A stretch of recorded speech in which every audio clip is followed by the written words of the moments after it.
بسم الله الرحمن الرحيم. قال وهذه المسألة على وجوه أحدها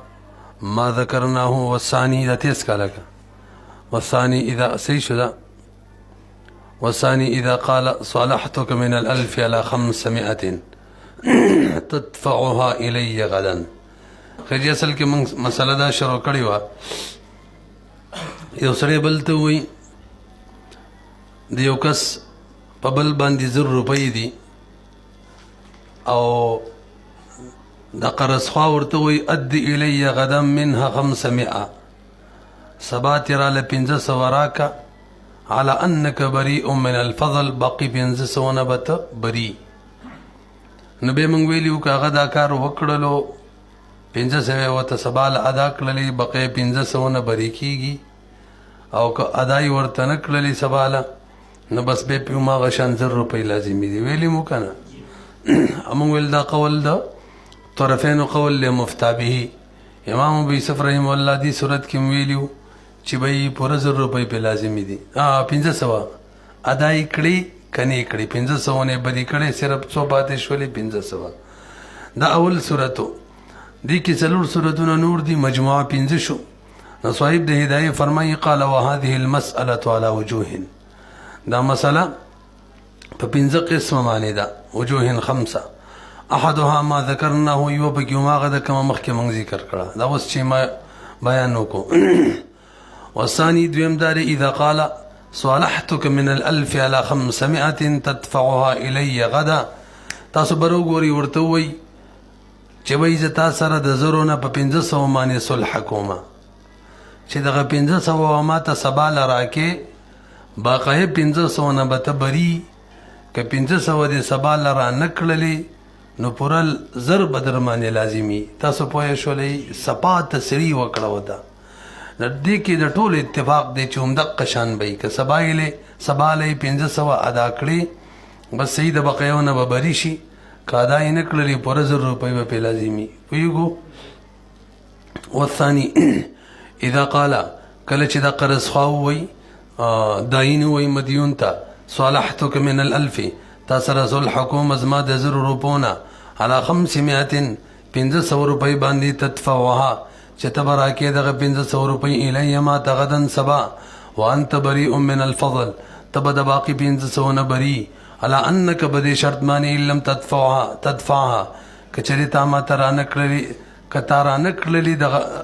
دفع دې نه کړلې دغه 500 روپۍ الی ما ته غدا سبا له نو فالالف علیک علی حاله، 1000 روپۍ به در باندې په خپل حال باقي وي. پوه شولې پې؟ دا څو دویم صورت دی که نه؟ د دې جواب وجوابه ان الامر على ما قال، دې جواب دا دی چې امر به هماغه شانې څنګه چې قرض خوا ویلي که ادا یې کړې ټیک ده، که نه پوره 1000 به. ولې لانه وتا بصریح التقید، سپا قیدی ذکر کړی ان لم تدفعها الی غدا فالالف علیک. خیال هم دی که نه؟ نو فیعمل به، بدی به عمل کیږي. والثالث دریم صورت دا دی اذا قال ابرأتک من 500 من 1000، دا غا صورت دی د کوم چې مخکې واده شوې وه، چې هلکه ابرأتک مخکې ذکر کو. خیال هم و که نه؟ دا هم ویلي وو زرت په ورځ باندې که زمونږ اول مثال کې ابرأتک رستو ذکر و، همونږ بل صورت را روان دی چې هغه کې ابرأتک مخکې وي. نو څه ورته وایي؟ ابرأتک من 500 من 1000 على ان تعطيني 500 غدا. دغه صورت دی. حاصل دا دی زه تا بري کومه په زرو کې د 500 روپو نه، اول یې دا لفظ ویلو بري کوم دی، ورپسې بیان کوي على ان تعطيني 5، په دې شرط باندې چې ته به ما ته 500 روپۍ سبا له راکې. نو اوس حکم څه دی؟ اوس حکم دا دی که سبا یې ورله 500 روپۍ ورکړې او که ور یې نه کړې، ښه جي دغه دی که نه؟ نو بس 500 نه بري شوی دی. مقروض یې 500 نه بهرحال بري کو، که هغه سبا له 500 ورکړې او که ور یې نه کړې. حالانکه اول صورت کې حکم دا و که ور یې کړي سبا له 500 نه بري کېږي، که ور یې نه کړلې واپس 1000 لازمېږي. طرفین ویلي امام ابو یوسف رحمه الله ویلي اول صورت کې چې بس مکمل بري شو 500 نه، او په دې صورت ور قیاس کړی مو د دې بیان هم کړی یادم شي کنه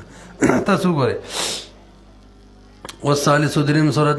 اذا قال چې ورته وي ابرأتک زه تا بری کومه دا جمله را مخکې کړه من 500 د 500 من الالف بزرو کې د 500 دی بری کوم علی ان توتینی په دې شرط چې ته ما ترا کړی 500 غدن سبالا نو حکم دارې فالابراء فيه واقع ابراء بده کراله 500 بری شو مقروض اعطى ال 500 100 وای خبر تورې تمیز که 500 ورکړه او لم یاته یا ورنکړه بری شو ولی لانه اطلق الابراء وجداد که تاسو سوچو کې دلته ابراء مخ کې ذکر کړی دا چې ویلي ابرأتک من 500 او مطلق ده څه دا ابراء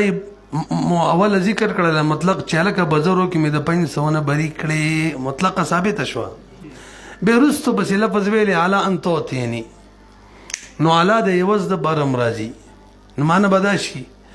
تما بری کړلی د 500 روپو نه په زرو کې په یوز د دې چې سبب مال 500 راکې د علا بد چا شي یوز اولاد بار د شرط احتمال لري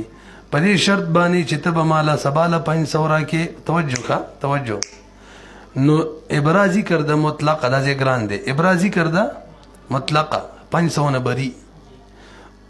اوس علاقه د پاره د یوز شي نه صحیح کیږي ولی عوض ما ویلو کلی چې عقد په وجه کوم شی لازم شي ویلی مو کنه ضرورت پرد شرط په وجه لازم شي دلته چې دا 500 روپۍ به تماله سبا راکې دا 500 خو د دې قرض خوا د باره په دې مقروض باندې داین د باره مدیون باندې مخکې نه لازم دی عقد په وجه غو نه دي نه پیږي عوض نه جوړیږي کنه کنو احتمال له شرط هم بګشته نو کې عوض یې جوړ کو نو به ذکر او نه ذکر یو شان دي ځکه عوض ټیک نه دی کنه نه که ذکر کړی وي او که ذکر کړی نه وي دواړو صورتونو کې مطلق عبارت ده 500 ځکه اعتبار ول نه شو او که به طور شرط قید ذکر کو قید واخلو نو به پکې مقید کیږي چې 500 ورکړي 500 ترا کوزيږي 500 نو به بری شي معنا که سباله ورنکړي پر ضرب شي نو اس قید ولګي دو کنه شک شو پتن لګي پوه شوي کنه ابرا خو ذکر د یقیني مطلقه کله وز د بار اخلي نو مقشن په اطلاق جاری کیږي ځکه وز له اعتبار نشته کله شرط د بار اهلی دی احتمال لبه کی به مقید کیږي نو شک شو چې وز د بار والو که شرط د بار والو شو کنه شو شک باندې څنګه ثابتيږي اطلاق ابرا بخپل مطلقه بات شي پوه شوي په اول صورت کې هو ابرا رستو ذکر کړي او قید مخکې ذکر کړي وګورئ فالابراء فيه واقع اعطى ال 500 او لم يعطي لانه قد تصور اطلق الابراء دلته ابراء مطلق ذکر کړي دا اولا او به واداء ال 500 دا 500 ادا کول سباله لا يصلح عوضا مطلقا دا مطلقا عوض احتمال نه لري ولی خو مخکنه لازم دی نرسي به البته ولکن يصلح شرطا د چا صلاحیت لري شرط قید جوړې دي شي نو بس شرط سره مقید شو کنه دا خبره څه شوله شک او اليقين لا يزول بالشك شيء يقيني ثابت شوی مطلق شک سره قید را لیدا نواقع کی فوقع الشك في تقييده نو مقید شو کنه بالشرط بشرط معنی بده کې شک واقع شو فلا يتقيد به لهذا پدغه شک معنی بده مقید کیږي نه یا وای بده شرط کم چې د شک نه شکی دی پدې به مقید کیږي نه بخلاف ما اذا بدا باداء 500 اول صورت یادای په غلا باغ صورت کې چې 500 اول ذکر کی د څورته وی لکه متن کې چې ادي الی غدا من 500 على انك بريء من الفضل هلته اداول ذکر کړي و څه شو لان الابراء الت ابراء چې وکنه حصل مقرونا دا حاصل شوی و خو په واسطه و به د شرط سره ځکه اولی شرط ذکر کړي ادي الی غدا من على انك بريء من الفضل دا غو ادای ول ذکر کړي و دا غدا شرط کنه 500 براکه رستوي بری کوم دی ابراء رستو نو هلته چې کله ابرا ذکر کوله نو هغې نه مخکې ورسره قید هم ذکر کړی و ادي الی 500 فمن حيث انه لا يصلح راشي دی خپل صورت ته فمن حيث انه لا يصلح عوضا د دې حیثیتنا چې صلاحیت دی عوض نه لري یقو مطلقه عوض خو صلاحیت نه لري ما درته ویلو مزبه بخپل اطلاق معنی باقی پاتې شي ابرا ومن حيث انه د دې حیثیتنا ابرا چې دا يصلح صلاحیت لري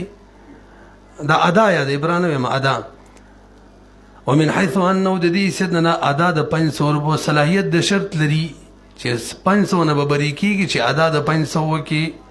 نو به بدی صورت کې لا يقوم مطلقا واقع نشولا فلا يثبت الاطلاق بالشك لنډه دادا فلا يثبت الاطلاق بالشك فافترقا کوم دې ته ورسېږم اچھا به ته وګورئ دا نه کوم ما سوچ بدل شوی بخلاف ما اذا بدا باداء 500 دا اول صورت یادای التولي قید تاسو اعتبار ورکول وای ځکه لئن الابراج والته حسن مقرونا به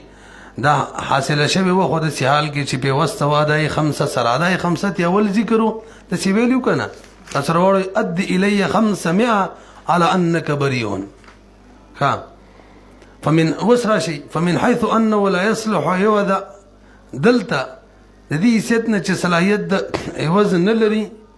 يقوم مطلقا نو څنګه واقع شول مطلقا او من حيث انه يصلح شرط او كذا على شرط ماني واړو نو به لا يقوم مطلقا به مطلق شونه حالانکه شروع کې مطلقه ده وس مطلقه پاتې ده کنه ده فلا يثبت الاطلاق بالشك یاره دا مزادی صورت کې بیت کومه دا صورت کې خبره کوي هغه ول کې دی الته مونږ ویلو کنه چې شروع نه قید وو رستوی ابرا ذکر کړي دا مطلقه نو ابرا مطلقه پاتې ده کنه مقیده ده نو اول نه مقیده ده خو مطلقه اطلاق کې شکو نو بس مقیده اول صورت کې دی او دلته ثابته څه ده مطلقه قید شته کنه دی کې شک دی نو مطلقه پاتې شوله دا موږ دی کې دی تر وخت دی صورت ته دا نه بیان تاسو ګوري لئن الابراء حصل مقرونا به الته ابراء چې و حاصله شوی و په وسط د ادای 500 سره صحیح ده کنه ادي هغه ویلو نو اق صورت دی فمن حيث انه لا يصلح عوضا دې ستنه چلته وصلیت خو نه لرلو کنه ایوس خو له صلاحیت لري چې هغه فقط لازم شي هغه مخکنه لازم شوی لمو نو یقو مطلقه نو هغه به مطلق والی ټیکو کدا ادي له یمنګ ایوس جوړ کو ادي له 500 دا اول جمله اول صورت کې ادومه او دې ستنه چې ومن حيث انه يصلح شرط ادي له 500 دا صلاحیت د شرط لري نو کداغه ته وګورو لا يقو مطلقه نو دا ابرا مطلقه واقع نشوله صحیح شو نو اس ابرا مطلقه د کنه دا شک شو پکې لہذا ابرا مطلقه نو واقع کیږي دا کوم صورت خبره کوي دا اول فلا يثبت الاطلاق بالشك فافترق دوړو کې فرق شو بس حاصل دا شو دې کې اول مطلق ابرا کړي دا ابه رستو اعلی ذکر کړي چې هغه د ایواز د بار دی صحیح کیږي نه که قید د بار دی نو قید دې کنه شک کې شو نو اطلاق برقرار پاتې شو مطلق بری شو او هغه صورت کې اول د ذکر کړي ادي الیه 5 اول نقید رااله صحیح شو کنه خرستو د ایواز د بار د کنه د کیواز د بار شي نه صحیح کیږي نو اطلاق دی ټیک شي او کنه د خبره مخ کې کوم ذکر کړي ادي الیه 5 کا شرط شي نه به اطلاق ټیک نشي نه اطلاق شک کې شوالتا نه شک معنی اطلاق نه ثابت دي په شوي کنه به مخکې راځي والرابع تلرم سورة دار إذا قال أدي إليه 500 على أنك بريء من الفضل ولم يوقت للأداء وقتا وجواب أنه يصح الإبراء لكبر وردسي وتويه أمقت أول سورة دي لكشاني بدل كلي أدي إليه 500 أغيك متويلي وكان بيبيلي ولا أنك بريء من الفضل ألتم بيلي ودلتا خو الته ور سره دا ویلی ادي الیه 500 غدن سبا براله 500 روپے راکې بقای 500 نه بری اول صورت کې دلته ور سره غدن نه دی ذکر کړي د څلورم سره شو زدي حکم دا دی تاسو لوګو غوري حاصل دا شو چې لکه 500 روپے راکا غدن نشتا د 500 نه بری ندلته بس 500 نه بری کو که ورې کړې او که ورې نه کړلې بری کو. تاسو پوهېږئ ښه جي. كما والرابع إذا قال أد إلي 500 على أنك بريء من الفضل ولم يوقت للأداء يوقت ولم يوقت أو وقت بيان نكو دا أداء بار وقتا يا وقت غدا وغير بيان نكو ندي حكم وجوابه أنه يصح الإبراء. الإبراء سيش ولك بري شو 500 ولا يعود الدين دين وبس كينا بس بري كړی دی. وجه سره وليس تاسو الأكبر وقولي لأن هذا إبراء مطلق لأنه لما لم يوقت للأداء وقتا لا يكون الأداء غرضا. التمنگ ویلیو کنه چې التمنگ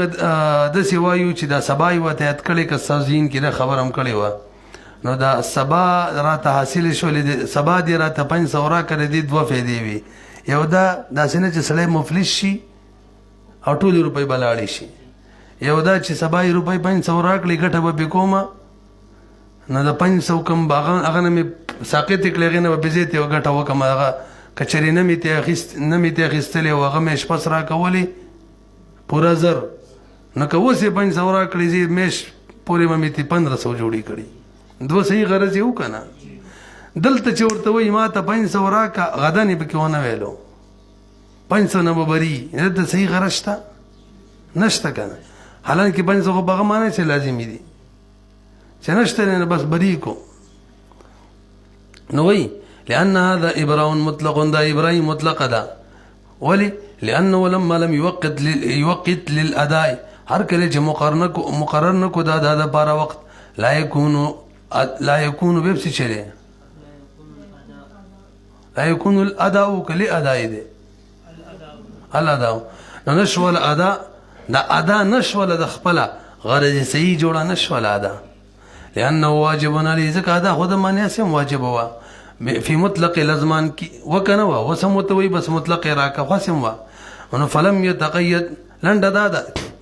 چې اد الی مقیده نکړه مطلق پر خصله بس دا دغه وایا مدا ابراهی مقیده نکړه فلم يتقيد نو ابراهيم مقيده نشولا بل يحمل على المعاوضه لند دار دا جمله چې على انك بريء من اد الی 500 وما اد الی 500 دا اصل کی معاوضه ده عوض دی او دلته یو صحیح کیږي نه چې نه صحیح کیږي بس مطلق ابراء شو ولا يصلح عوض نه صحیح کیږي بخلاف ما تقدم بخلاف د اول صورت یدی لان الاداء في الغد التبقي غدو اغه د پر غرض صحیح وو تاسو پیږئ کنه. والخامس بنزم صورت داري اذا قال وتوي ان اديت الي 500 او قال اذا اديت او متى اديت سپا ان وي شرطيه اذا وي متى وي او شرط په ابراء کې باطل له میلو شرط په ابراء کې سره ولی باطل له ځکه دا خو تملیکات دي کې شرطونه نه چلیږي تعلیقات ویلي مو کنه بس مطلق دا سره ابراء کیږي نه لنډه ده پوه نه شوي پی صحیح مې ونه ویلو لکه چې دا وتوي ته 500 راکا باقاعده شرط ذکر کی ان ادیت 5 اذا ادیت شرط ده کنه نه 500 نه ببری نه 500 نه ببری دا ابراء مقیده کړه په شرط د سی وایا مشروط کړه په شرط باندې معلق کړه شرط پورې او ابراء تملیکاتو نه شرط پورې معلق کولی نه دي صحیح نه ابراء نه ده صحیح ورزر روپۍ به برقرار پاتې پوه شو څه ته وي. والخامس اذا قال ان اديت الي 5 فانت بريء من الفضل 500 او قال اذا اديت او متى اديت رټول عادات شرط اذا ان متى فالجواب فيه انه ولا يصح الابراء نسي کیږي ولي لانه علقه بالشرط صريحا دلته ابراء معلق کړي د شرط پورې صراحت سره وتعليق البراءة بالشروط او معلق کول د براءت شرطونو پورې باطل دا باطل ده ولي لما فيها من معنى التمليك ځکه ابراء کې معنی د چا ده تملیک د تملیکات شرط پورې معلق کول چې دي دغه خود قمار معنی پیدا کیږي حتی ترتد بالرد تر دې چې د براءت چې کنه دا برد سره رد کیږي ځکه شرط نه موجود شوی بخلاف ما تقدم په خلاف د اول صورت لانه ما اتى بصريح الشرط الته بصريح الشرط حتی ترتد بیرت کې دا خبره ثابتې چې تملیکاتو نه د تملیکاتو کې دا کاری چې سړی یو شی چاله ورکوي لا ورکړی نه واپس کېږي واپسې به کې کولی شي که نه اسقاطاتو کې قرآن مې ویله یو سړی ته مالک جوړی هغه وایي زه مالک نه جوړېږم نو رد کېږي که نه رد کېږي دا تملیک رد شبهی زه مالک نه جوړېږم او دا ابرا کې صحیح دی هر کتاب ورې زما 100 روپۍ قرض دي ویاو ما بری کړی هغه وایي جي زه نه بری کېږم نو رد ټیک شو ځکه ابرا تملیکات دی او تملیکات په رد باندې رد کېږي ها اسقاط چې دی لکه تا پورې زما قصاص دی ورور دی راله وجلی ته مې بری کړی هغه وایي نه مه مې بری کوه ومې وجنه هم بری شو ځکه هغه څه دي اسقاطات دي او نه دي کې څه وایي حتی ترتد ده بیا رد دې جمله باندې اوس پوه شوي که نه نو عبره تملیکاتو نه ده دغه وجه ده چې دا براعت دا رد کېږي په رد سره بخلاف ما تقدم بخلاف د اول صورت کې لأنه اول صورت کې ولې عبره تاسو مطلقه نه وبرېښي شرط له اعتبار ورکړی او قید له ولې دلته خو رد کو که نه دلته خو ویل چې عبره غلطه شوله ځکه شرط پکې ولګېدلو داسې دا ویلته خو صریح شرط نه ولګېدلی او دلته صریح لګېدلی لأنه ما اتا بصریح الشرط هلته راتګ په صریح شرط نه و کړی فحمل علی التقیید به نو حمل شوی ولته د صحت دپاره په مقید کول شرط پورې نو موږ ویلي که ستاسو ذهن کې چې معلق به شرط نه ده بلکې مقید به شرط ده دواړو کې فرق بیان کړی قال امام محمد فرمایي رحمه الله ومن قال لآخر لا اقر لك بمالك حتى تؤخره عني او تحط عني ففعل جاز عليه لك بروري یو سړی بل ته وایي هلکه ستا دپاره د 100 روپو اقرار تر هغې نه کوم چې تر څو تا ما ته یو میاشت ټیم پکې نه یې راکړی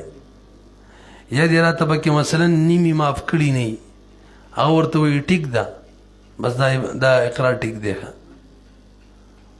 چې هغه ورته ویل صحیح ده یو میاشت ټیم به پکې میلاو شي هغه ویل صحیح ده 500 به پکې معاف شي خو صاحب د هدایي وایي دا به ښکاره نه وایي که ښکاره یې ویله خلکو ته به پته ولګېږي چې پوره زر یې پې وي او حالن یې پې وي او ګوره دا میاشت ټیم پکې غواړي یا 500 معاف کېدل پکې غواړي بیا پکې ګیر شو پوره روپو کې من قال لآخر چا بل ته ویل لا اقر لك تا دپاره اقرار نه کوم بمالک ستا د مال حتی تؤخره تر دې چې ته دا مال مؤخر کړې انی زمانه مثلا یو میاشت پورې او تحط یا ته کم کړې انی زمانه مطلب 500 ته راولې ففعل هغه ویل ټیک ده جاز علیه بس جایز ده په هغه باندې ده 500 پې لازمې شوي مثلا لأنه ليس بمکرهین ځکه دا مقر له باندې څه اکراه خو نه کوي چې زر کو 500 راته کم کو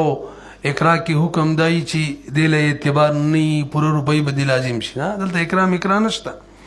او معنی د مسلې دا دی اذا قال ذلك چې مدیون دا خبره کړي خو سره نه کړي پټه اما اذا قال علانیه نه کړي نه بس به خو یؤخذ به په ټولو پیسو به ګیرولې شي کا المرء مؤاخذ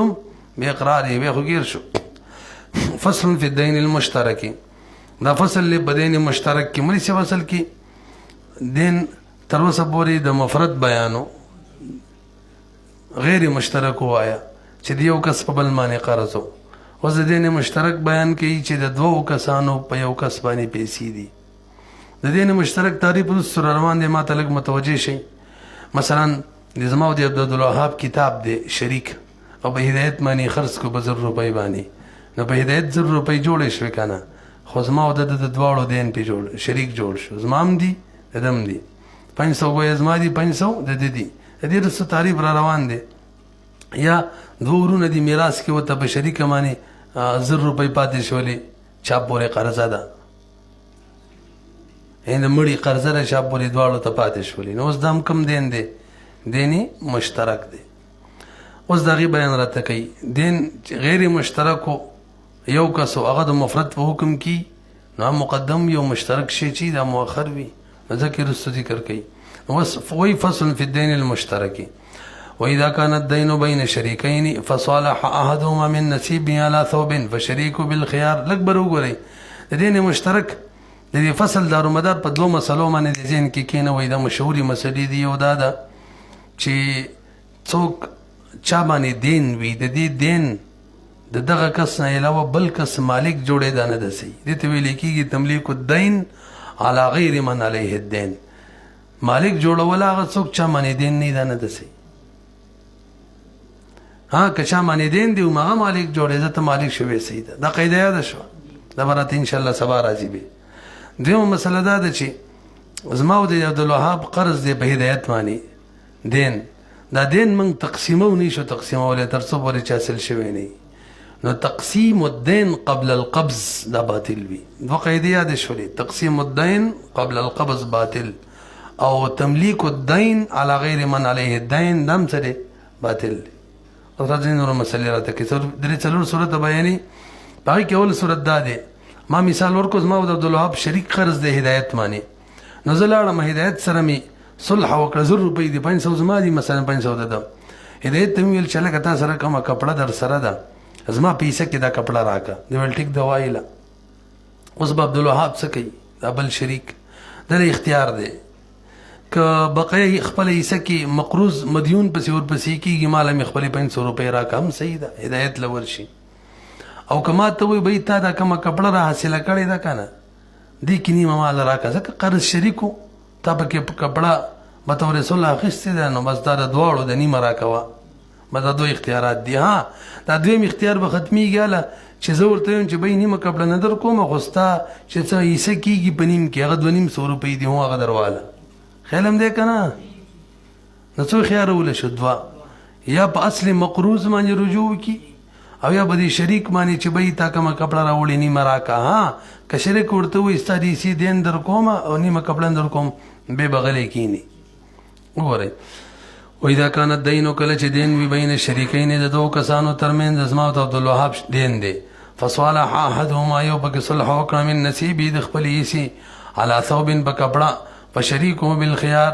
ما وکړله مثلا ما د شریک چې عبدالوهاب دا په خيار کې ان شاء که خوښ شي اتبع الذي ورپسې دي شي هغه کس پسې علیه الدین چا باندې چې دین او هدایت پسې ورپسې شي مدیون بنصفي خپل نیمه حصه دین دي تیوالي دا مې ویلي که نه وان شاء که خوښ شي اخذ نصف الصوب نیمه کپړه دیوالي ها الا ان يضمن له شریکه ها که ضامن جوړ شي زه ضامن جوړ شي د د باره شریکو معنا زی شریک ما کنه هلکه بس تا د نیم دین حصہ چې د 200 روپۍ دي درواله ربع الدین څلورم حصې چا 200 دي واصل هذا ان الدين المشترك بين اثنين اصل او قاعده بکې واوري چې کله دین د دوه کسانو شریک وي یو چې بکې اصولي وکي نو هغه یو دام کولی شي چې اصل مقروض مدیون پسې ورشي ابل او دام کولی شي چې کوم ملګري اصولي کړي نیم دغه نه والي په دې پوه شولې وګورئ واصل هذا اصل الذي مسلې دا دی چې ان الدین المشترک چې بین اثنين دوه کسانو ترمنځ هغه دا دی اذا قبض احدهما یو چې بکې قبضه کې شي څه شي منه د دې مشترک دین نه نفل صاحب بل ملګری ته حق شته اي شریک او چې شریک شي په المقبوض کې چې به تا کوم قبضه کړي هغه کې شریک شمه او دام کولای شي چې اصلي مدیون پسې ورپسې شي خو سوال دا دی چې ما کوم بته ما نیمه کپړه راوړله کنه نیمه دا د څه لکه ما نیم قرض دغه نه وصول کو خیال هم دی کنه دا زما ملګری ما ته ویلی شي چې کوم نیم دی وصول کړی نیم پکې راکوه لانه کوم دی ته ورسېدو لانه ازداد بالقبض څنګه دی کنه ښه وجه سره ونیسه ما ته وګورئ دا زبردست خبره کوي چې ما کوم نیمه حصه دین وصول کو دا ملګری را سره په دغه کې په نیمه کې ولې شریک دی وجه دا چې دین یو شان دین دی او ما چې پکې نیم وصول کو نو دا کم چې قبضه شي دي کې زیادت راشي دې کې څه راشي ته چې لکه قضیه پکې څه راځي 500 روپۍ مې وصول کړي مکه 500 دي کنه وای نه کنه یار قبضه کې دی یو شی او په بل باندې قرض دوړ کې فرق دی کم چې قبضه کې هغه خلک دغه دی مالیت والا غني بلکې ستا چې چا پورې قرضه پورې ده دا مالیت اله دی مال اله دی چې کله ته قبضه کې ځکه مال چاته وي سړی پکې تصرف کولی شي چې تا قبضه کړی نه تصرف کولی شي چاته هبه کولی وغیره دا به کله کېږي چې قبضه کې که نه نو د دین ته چې مالیت میلاویږي کله ورته میلاویږي قبضې سره دا خبره زده شوه اوس چې ما خپله حصه قبضه کړله نو دا نیمه حصه زیاته شوه خیر په اعتبار سره څه شوه زیاته حالانکه شریک دین دی او دغه حصه د یوه حصه زیاته شوه نو هغه دا کولی شي بی دا کمیسه زیاته شوله دا خو شریک دی نو زه سره پکې شریکېږم څه وایي لأنه دا دین چې ازداد دا زیاتېږي قبضې په وجه ولې زیاتېږي اذ مالیة الدین باعتبار عاقبة القبض ځکه مالیت د دین چې دا په اعتبار د انجام د قبضي یعنی قبضه چې په وشي مالیت پکې راځي سړی تصرف کولی شي وهذه زیادته او دا زیادت که تاسو سوچ وکړئ شریک شي کې شوی دی دا زیادت چې دی د راجع دی الی اصل الحق ته اصل حق د دواړو دی به داسې مثال چې لکه زما او د عبدالوهاب چیلی د بچی راوړو نو بچی به د دواړو شریکې که د یو به شریک به یا زما او د یوه ونه د میوې وکړئ شریکې به که ځان له به دی وی شریکې به دلته زما او د شریک دین دی د هغې فایده راله قبضه دا به د دواړو څه وي شریک وي پوه شولئ پې نو څه وایي فیصیر دا به ګرځي که زیادت الولد لکه ولد زیاتېدل مطلب چیلی د بچی راوړو والثمرة او دغه شان میوې زیاتېدل لنډه دا د فلو حق المشارکه دی بل ملګري له حق شته چې پکې شریک شي پوه شولئ پې بره ګورئ اوس سوال دا دی چې کوم 500 روپۍ ما قبضه کړلې عبدالوهاب له حق شته چې ما سره پکې شریک شي نو په کار دا دی چې د 500 روپو کې ما تصرف کولی دا نه وی جایز ځکه دی کې بل حق دی حالن کې تاسو وایي چې کوم کس خپل حصه حاصله کړله هغه پکې تصرف کوي کولی شي خپل حصې چې قبضه کړله تصرف کوي کولی شي په کار د تصرف نه وی ټیک د بل حق دی پکې نه پوهېږئ پې جواب دا دی حقیقت کې خو هغه خپل قصول کړی دی ولې شریک شی خو دی نو او دلته چې تصرف کوي په عین کې کوي هغه موجود لا قبضه کې ورسره دی شریک شی څه دی نو او تصرف چې کوي چا کې کوي عین کې او عین د دین نه غیر دی البته هغه حق ورپورې متعلق دی که پکې رجوع کوي نیم کې کولی شي خوانې در نه کو ولکنه مقبوض شری قبل المشارکه چې هغه دا نه ویلي چې زه سره پکې شریکېږم باق علی ملک القابض هغه د قابض په ملک لا باقي دی ولې لأن العين غیر الدین دا خو عین دی هغه پوری دینو حقیقتا حقیقت کې خدا غیر دی عین چې دا غیر دین وي وقد قبضه بدلا او د قبضه کړی دی به طور بدل د ان حق د خپل حق نه فیملکه بس مالک شوی نو که تصرف کوي کولی شي حتی ينفض تر دې چې نافذ دی تصرف د فيه به د مقبوض کې ویزمنه او بیا به څه تصرف وکړي نو بیا به ضامن د خپل شریک دپاره جوړ شي حصته د هغه د حصې څلورم حصه تاسو پوه شولئ اوس دین مشترک چاته وایي د هغې تعریف والدین المشترک ان یکون واجبا بسبب متحد دا مې درته ویلي وو ولې چې به صحیح تعریف د دین مشترک دا دی چې هغه یو سبب په وجه واجب شي څه مطلب زما او د مشترک کتابو په هدایت هم خرڅ کړی دی نو په یو صفقه کې دا د دم غلام و زمام غلام دوه د د کتاب هم و زمام کتاب و دوه کتابه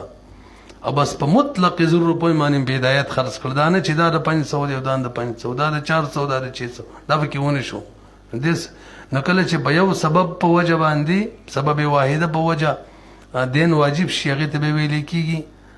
دین مشترک د دوه کسانو ښه همدغه شان زما دویم صورت وثمن المال المشترک او ثمن مخکې څه صورت و که ثمن مبيع اذا كان صفقه واحده اوس دا څه وایي ثمن د مالي دغه صورت دی دا به کوم جوړ کو